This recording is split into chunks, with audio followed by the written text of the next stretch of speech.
Assalamualaikum warahmatullahi wabarakatuh. Alhamdulillah wassalatu wassalamu ala Rasulillah wa ala alihi washabihi ajma'in. Hari ini saya akan kongsikan tentang kisah Nabi Ibrahim dan membetul kesalahfahaman tentang Nabi Ibrahim.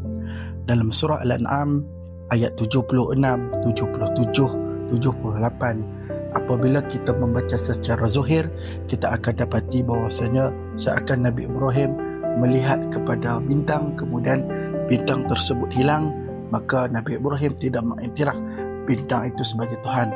Kemudian berpindah pula kepada bulan. Apabila bulan itu terbit kemudian hilang, maka tidaklah Nabi Ibrahim percaya bahawasanya bulan itu adalah Tuhan. Kemudian melihat pula kepada matahari, kemudian matahari itu hilang, maka itu bukanlah Tuhan bagi Nabi Ibrahim. Apabila kita melihat ketiga-tiga ayat ini, kita dapati seakan-akan Nabi Ibrahim itu mencari-cari Tuhan. Sebenarnya bukan begitu. Akidah Ahlussunnah wal Jamaah, para anbiya, para nabi-nabi itu sejak dilahirkan sehingga mereka wafat, mereka dibersihkan segala akidah mereka. Mereka ini tidak ada dosa sedikit pun, dan mereka tidak akan mengamal sedikit pun daripada perkara-perkara buruk sepanjang kehidupan mereka daripada kecil.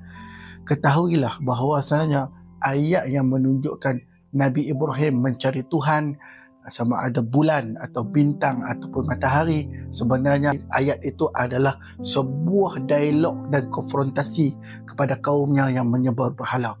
Nabi Ibrahim membawa kaumnya kepada persoalan.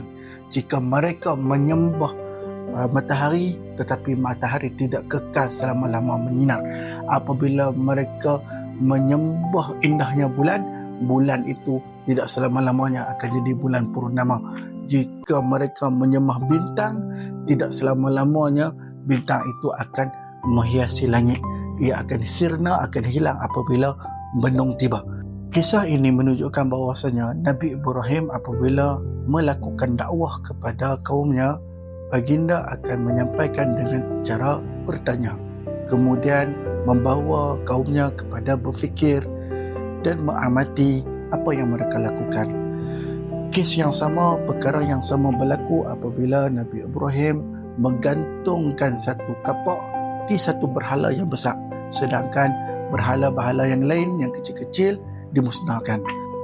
Apabila kaumnya datang dan dapati semua berhala dah hancur kecuali satu berhala saja yang digantung kapaknya, Nabi Ibrahim mencabar mereka supaya tanyakan sebagai batu itu, ataupun tanyakanlah pada berhala, mungkin dia tahu. Maka mereka dapat berfikir bahawasanya mereka apa yang mereka sembah itu sebenarnya tidak boleh bagi mudarat, tidak boleh memberi manfaat.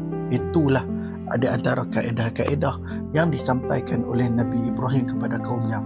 Bukanlah bermaksud Nabi Ibrahim itu mencari-cari Tuhan sehingga cuba menyembah matahari atau bulan ataupun bintang, melainkan ayat itu hanyalah menunjukkan cara dan kaedah ataupun dialog ataupun konfrontasi yang digunakan oleh Nabi Ibrahim dalam menyampaikan dakwah kepada kaumnya.